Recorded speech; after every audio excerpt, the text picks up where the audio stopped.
Hello, everyone, and a very warm welcome to this week's podcast. I've got a cracker for you today. We've got three very experienced medics on the show: Ricky, Sagar, and Sarah, two GPs and a surgeon. And they're going to be talking a bit about their career so far in medicine, and particularly about how the coronavirus pandemic has affected their day-to-day life. So let's get started.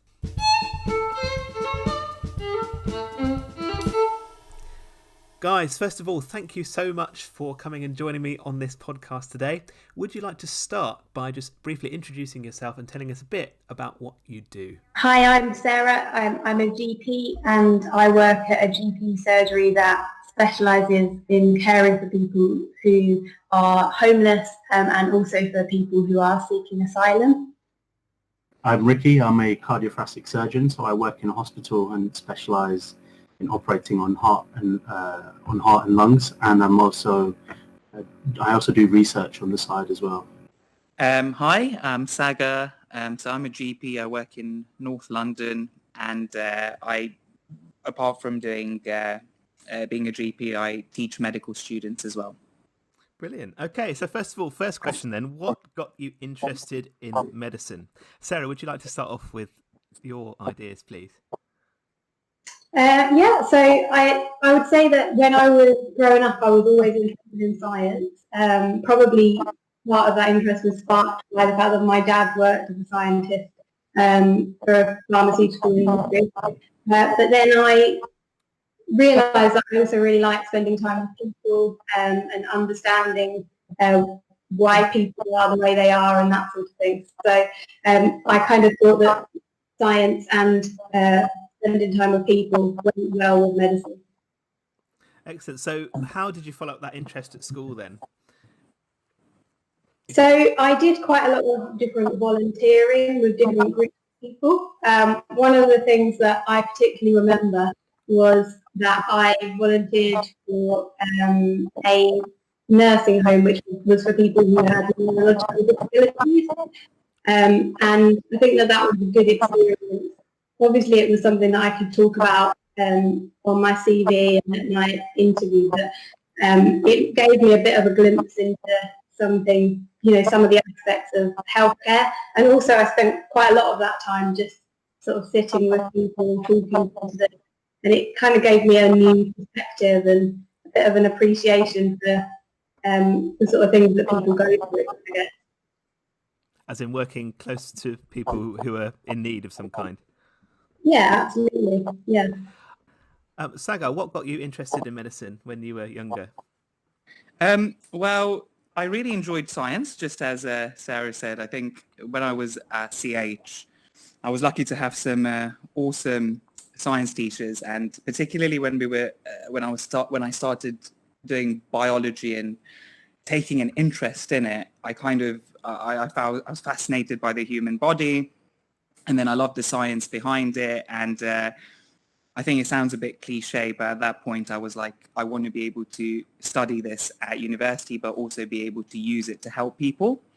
So then at that point I went and looked into medicine, and I loved the fact that it incorporated lots of different aspects of science. So you've got, physiology, the anatomy, but I also, as Sarah said, enjoyed the psychology and understanding, how people deal with illness and having a part to play in trying to help them.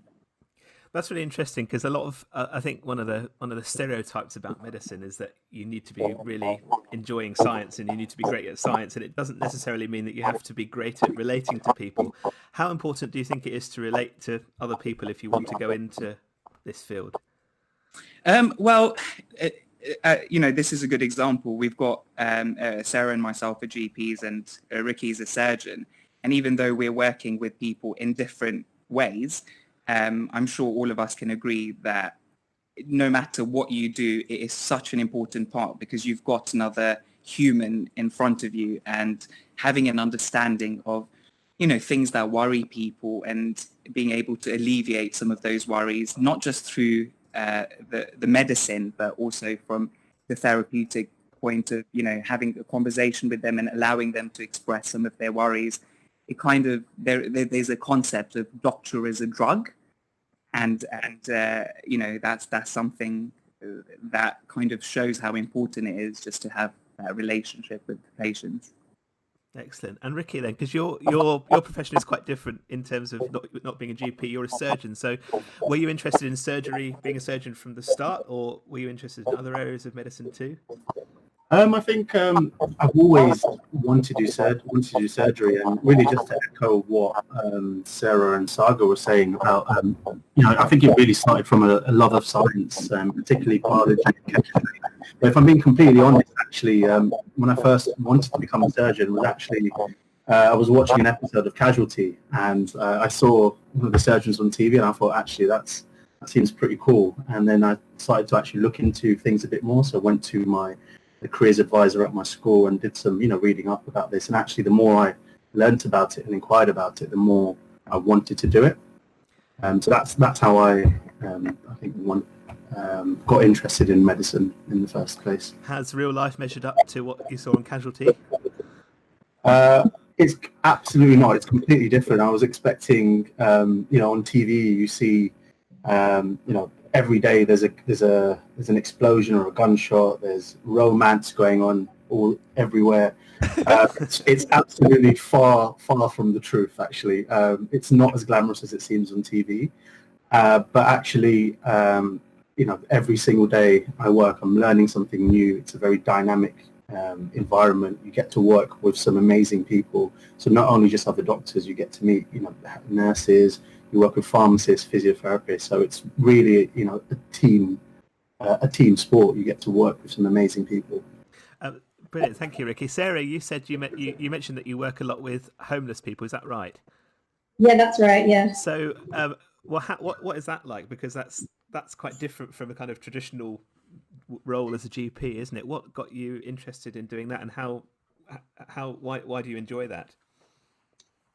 So I actually got interested in that in my first year at medical school. A GP who was working in the kind of homeless sector at the time came and gave us a lecture, and he was talking about how he was going out on the streets doing kind of ad hoc clinics with people who were homeless, and it just kind of grabbed my attention at that point.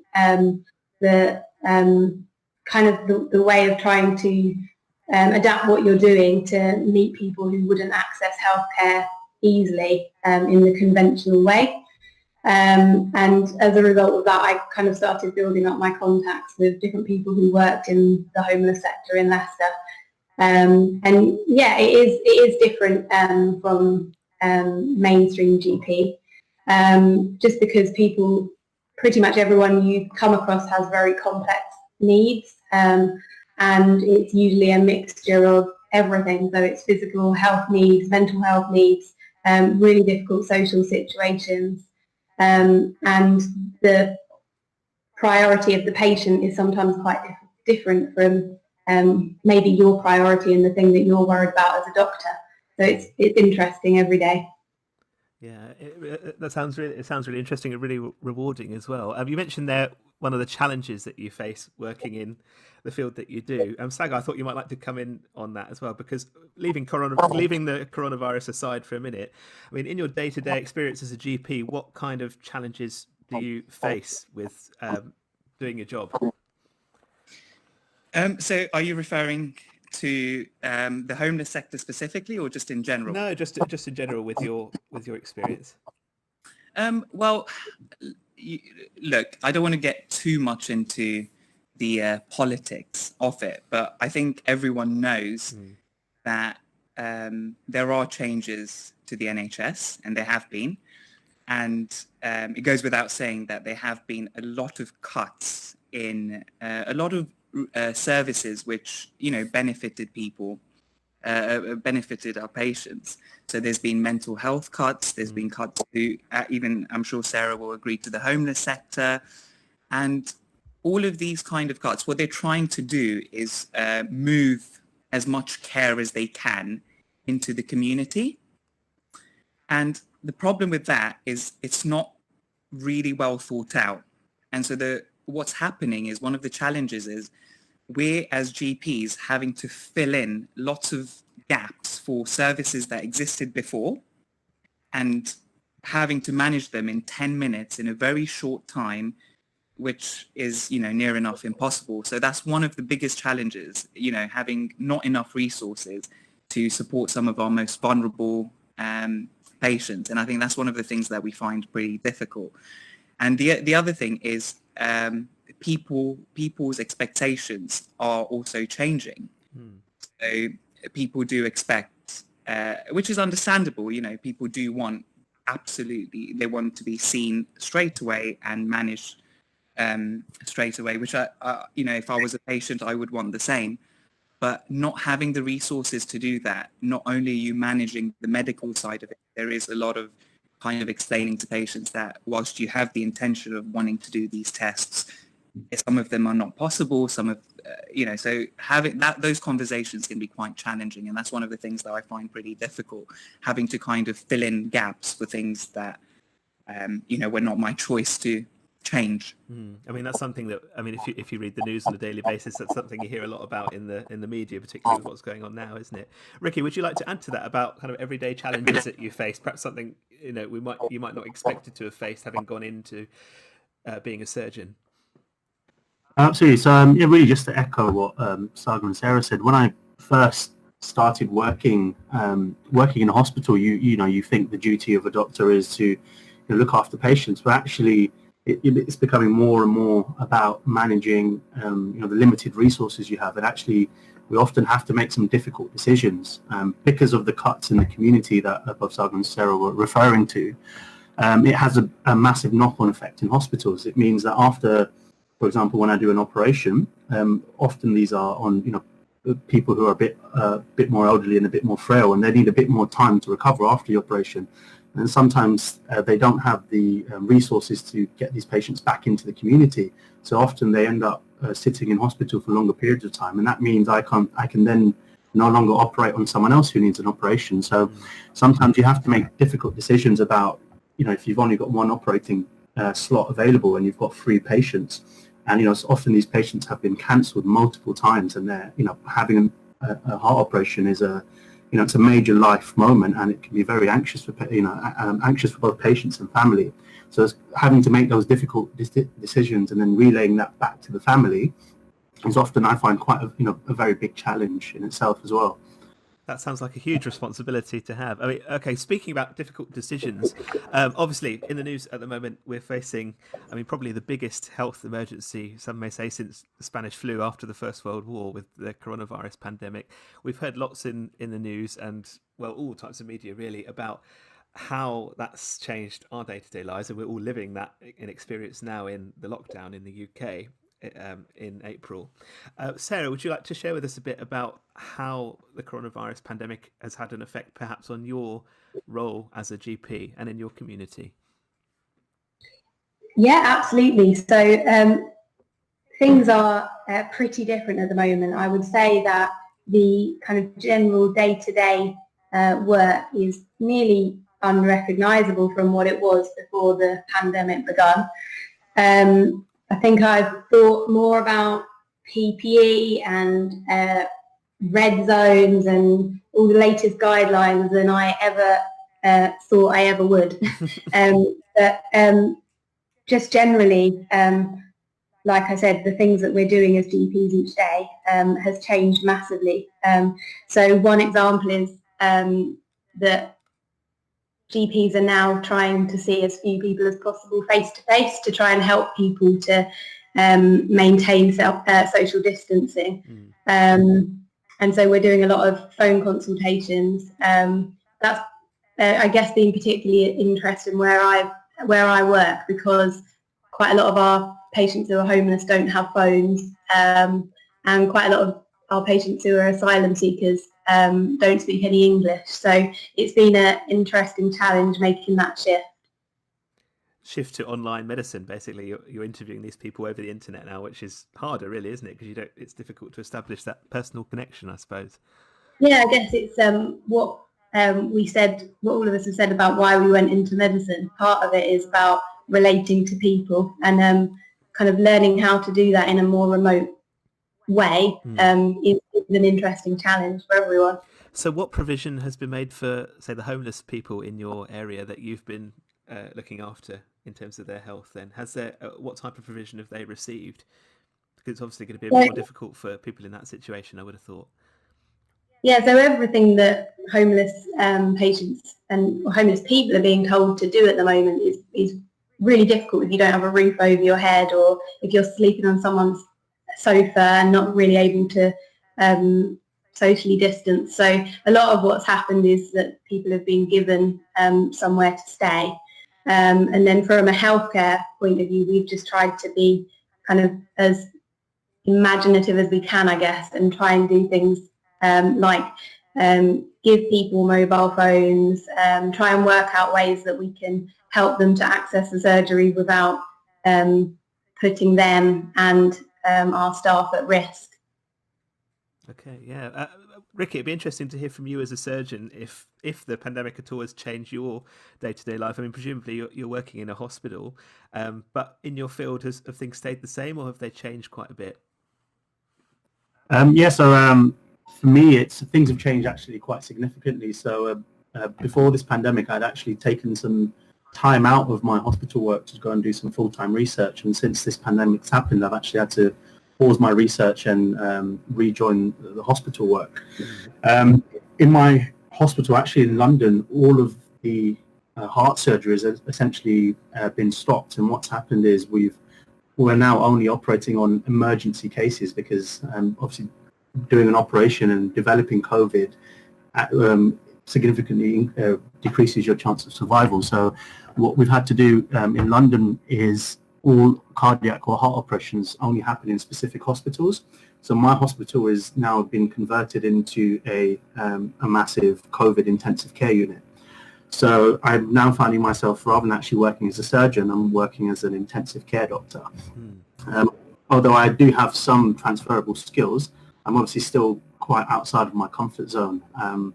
But actually, that's one of the things I do enjoy about medicine is that it's quite a dynamic profession, and often you have to adapt to your surroundings or your resources, and you have to be able to think quickly on your feet. And that's one of the things that actually got me interested in medicine in the first place. So yeah, it's completely different to what I was, what I would normally be doing in my day-to-day job now. Is that the experience of lots of your colleagues as well, having to change roles quite quickly like that? Absolutely. I think obviously I'm working in an intensive care unit. I've got other colleagues who are actually, what they're doing is going around helping nursing staff moving patients. They're helping with food. They're helping, calling up the relatives of patients, because these relatives aren't allowed to come in and visit their family. So every day there needs to be phone calls made to the relatives to update them on, exactly what's going on. So a lot of people who are very experienced and very senior doctors are actually, helping out in whatever way they can. I know a number of consultants who have actually done nursing shifts just to help out, in whatever way they can. I mean, what about yourself? What are your own feelings about? I mean, because you are very much on the front line, working in a hospital in an intensive care unit. I mean, what are your feelings yourself about, say, contracting COVID-19 and working very close to patients who have it? I think it's a very difficult. It's very difficult. Every day in the news we're hearing about fellow colleagues becoming unwell and unfortunately dying from coronavirus. So it is always in the back of your mind. But I'm fortunate enough in the hospital I'm working in, we've got adequate PPE at the moment. So, but even with adequate PPE, there is always a risk of contracting the virus. And I think my own personal mindset is that it doesn't really cross my mind. I think it's always been that I need to do what I can to help other people. As long as I do have PPE, I would have to just try and do the best we can and hope for the best sometimes. That's an amazing thing. That's an amazing thing to hear. Coming back to being a GP, Sagar, would you mind just telling us a bit about your day-to-day experiences? Sarah's mentioned that things have gone to be more online, so you're doing online consulting. That's the right word. We got the right word for it. Is there anything else that you'd like to add to that in terms of how your role has changed as a GP? Yeah, so absolutely. I mean, just before I answer that, I just wanted to add to what Ricky was saying about just going and doing, just doing the job. And I'm sure Sarah would also agree with this, that as doctors, we've all had that fear. So when COVID started, we all had this, we're going to lose people that we do know, people we've worked with, some of our mentors, and it puts ourselves at risk. So we're not immune from that fear or that worry. But as Ricky said, once it started, you just get on with it. And actually, those times of worry tend to be, I prefer being at work than being at home and then thinking about, all the different eventualities. But that's one of the things as doctors, I just wanted to add that, no, we have got that fear. And whilst Ricky is quite fearless, I know there have been moments where we've discussed that actually this is one of the most, challenging times that we've come across. Going back to your question, asking about how it's changed. So as Sarah said, there's lots of teleconsulting, but one of the things is we're making decisions which comparatively to, a couple of months back are a lot riskier. So, an example would be if a mum called up with a young child and has got a bit of a stomach ache, I can bring the patient in. Normally, I can examine the tummy and just make sure it's not something like appendicitis. And if it is, I can send them into hospital, or I can reassure the mum with the safety net saying, actually, this is unlikely to be this is what we think it is, and this is when you need to go to hospital. And some of those decisions now need to be made remotely. So I have to, without being able to examine the child, be able to take a very good history. But we're doing a lot of video consulting as well. So we've had to adapt and, asking, if they can jump up and give me a cough. And that's enough for me to have a look at if they've got signs of appendicitis or not. But comparatively, I still feel that is a lot riskier. So this was just an example, but a lot of the decisions we're making are made without having the patient in front of us, which having the patient in front of you gives you, a lot of information, which we don't have. And the other thing is, and I think this is particularly for patients with mental health problems, a lot of the time you see these patients who come in and they can articulate their worries to you. They can tell you the things that, the things that actually getting them down, but coming into the surgery and coming there regularly, maybe once a month, it allows them to be stable because we can kind of maybe alter medications, or I can signpost them to the right, the right areas, the right support groups. But patients who now are at home, who are isolating, who are seeing family go through COVID and have an underlying mental health problem, we're finding that actually they seem to be, the condition seems to be getting a lot worse. So managing them over the phone has been, started off as a challenge, but now I think we've got good ways around that. And so that's one of the things that, I've noticed and has changed how we practice. The mental health angle is really interesting because that's something that hasn't been in the news a lot at all, really. And perhaps the one thing that has been mentioned regarding people going to the doctors is the fact that more people are reticent now to go and present themselves if they're experiencing symptoms of something which they may have gone to see you about before. I mean, have you come across any of that yet in your practice recently? Yeah, absolutely. So that's again another very good point. I mean, there are conditions that we could manage before that were life-threatening, but if managed appropriately, patients had good outcomes. So those were things like strokes, heart attacks, or even things like sepsis. But now, because of patients being worried with COVID, I spoke to an elderly gentleman a couple of weeks ago who sounded like had quite a bad stroke, and he didn't present, and he's now under the right care. But he waited a few days before calling the ambulance because he was a bit worried about that. So that's one of the things that we have noticed, that people are not presenting with conditions that we could have been able to deal with. And if you have a look at, we always talk about the peak. So, I'm sure you the politicians, everyone's had a look at these exponential graphs and the peak, but there's a number of different peaks that we need to take into account. So we've got the first peak, which is the one related to the COVID-related deaths. But we need to also take into account that there will be another peak after this about for conditions that we could have managed and haven't been able to because patients have presented late. And there will be another peak, and these patients will be the ones who will unfortunately die because they didn't present or didn't get the timely care. And then there's going to be a third peak, which will be, we're looking in a year's time for people with chronic conditions. So things like diabetes, high blood pressure, which whilst it's not life-threatening at the moment, the management that we do on a regular basis does make sure that the patient's conditions are controlled. And the fact that we're not having patients come in for some of those routine blood tests, those routine reviews, means that there will be patients with these chronic conditions who will deteriorate a year from now. So that is another peak that as doctors we're being mindful of. Well, that's another thing to bear in mind, isn't it? That this is something that's very much going to have an effect in the long term as well, and the ripples of this are going to echo down in the coming decades, really, in many ways, aren't they? Let's come back then to what we talked about at the beginning as we draw this to a close, about the reasons that got you interested in medicine. Do you think that the pandemic has shaped or changed your view on actually practicing medicine, on doing your job? And if so, how has it changed that? Sarah, would you be able to answer that first for us, please? Yeah, so I would say that without being too sentimental. Don't worry about doing that. You can be sentimental if necessary. The pandemic has kind of, I guess, shown me what I already knew, which is how incredible the NHS is.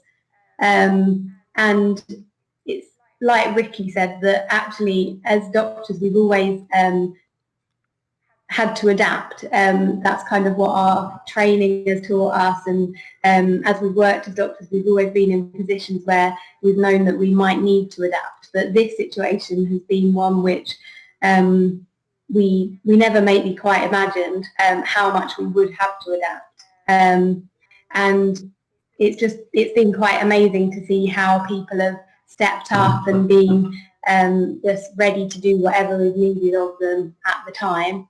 And so I don't think that things are going to be the same when all of this settles down, when whatever kind of the new normal is. I think that everyone who's working in healthcare is going to have a different perspective on things. Brilliant. Thank you, Sarah. Ricky, what are your thoughts on that? How the coronavirus has perhaps changed your view on what you do with your job? Because your job seems to have changed quite significantly in terms of your day-to-day experience.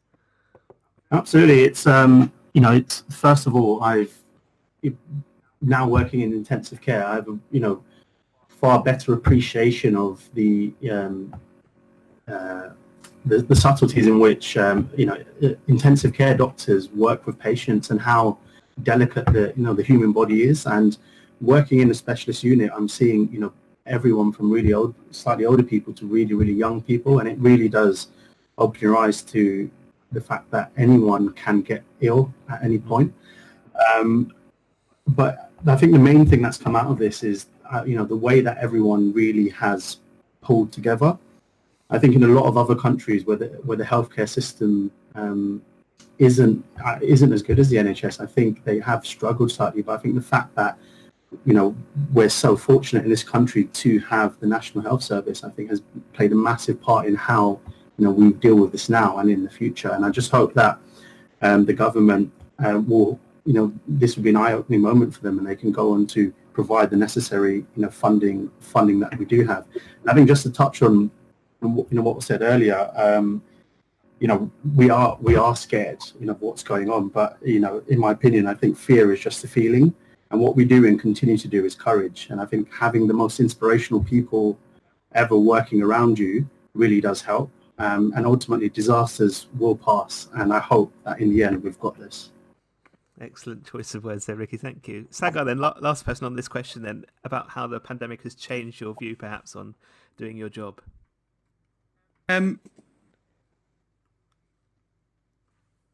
Hello, sorry. That's okay. Can you Yeah, hear I me? can hear you. Sorry. Yeah, so I think one of, I have to just say, those were fantastic words there by Ricky. Absolutely. And as I have to echo that disasters do pass. I think one of the things that has been pretty, which has been eye-opening, is that there's been a lot of, so obviously it goes without saying that I like being in the middle of it. I want to do what I can as a GP to help patients. But I think from a macro point of view, taking a step back, we've always been faced with, bureaucracy, red tape, lots of hurdles. And suddenly when the pandemic came, a lot of these disappeared. And one of the things that it's allowed us to do is innovate. So, we've been trying to get teleconsulting off the ground for years. And suddenly when it happened, within a period of a week, everything was mobilized. We were allowed to do things that we may not have been able to. And this has been quite good because it's been, there's that saying that usually, innovations and inventions usually come out of disasters. And one of the silver linings here is that we've been able to implement some of the most useful changes that we've been trying to do for some time, and now we've been able to do them. We've been able to, have the resources and the go-ahead from the people above, and that's been quite useful. And I think that once this is all over, we're going to use the changed ways of managing patients. We're going to continue with them. These can be little things like just having electronic prescribing for some of patients who can't get to the surgery, but now we'll just make sure that these are continuously done, and it will save patients having to come into the surgery. It will also ensure that we got a electronic view of how often they're requesting. I mean, we can do that now as it is, but we can monitor that data a lot better. So I think this has opened up a lot of opportunities that we've been trying to for years, but unfortunately it's taken a pandemic for us to do that. Wow. Thank you very much, Sagar. So before we finish then, final thoughts on just some advice about if a young person wanted to get involved in medicine in their future, what would be your advice to them to do now if they were at school, say they're 15, 16, 17 or 18? Sagar, would you like to start with this one? We'll go in reverse order this time. Yeah, well, I would say try not to get into too much trouble. But no, I think the main thing I would say is if you want to be a doctor, and I say this at every careers event, you will if you put your mind to it. So ideally, you would want to get the best grades that you can and get through med school the first time. But, life circumstances or lots of things can change and be, and not let you get the grades that you want, so to speak. But I think the main thing I would say is if you want to be a doctor, you will do whatever it takes, because I think, and I'm sure Sarah and Ricky will agree that I couldn't, when I applied to do medicine, I didn't have a backup at all. I never saw myself doing anything else. And I think having that sort of attitude, when you know this is what you want to do, you will do everything that you need to. So that means get the grades, get the work experience, but also speaking to people who've been there and, getting advice and seeing how they got through, that can have a wealth of information. Brilliant, Sagar. Thank you. It's also worth pointing out, I think, that becoming a doctor is not the only way into working in healthcare. And I think Ricky already has highlighted the range of different roles that are available in the health service, National Health Service. And if anything, this pandemic has made those roles more public in many ways. Ricky, would you like to add to Sagar's comments? And absolutely, I think highlight obviously if you are considering a career in medicine, really do your research, find out what subjects you need to study at A level. I would also really encourage you to go and do some work experience in a hospital, so you can go and approach either a hospital or your local GP, spend some time to really find out what you need to do to get into medicine. And even once you do get into medicine, there are endless opportunities. And you can be a doctor, be a hospital doctor, be a GP. There are also options to do things like research and to work into hospital management. So absolutely endless opportunities.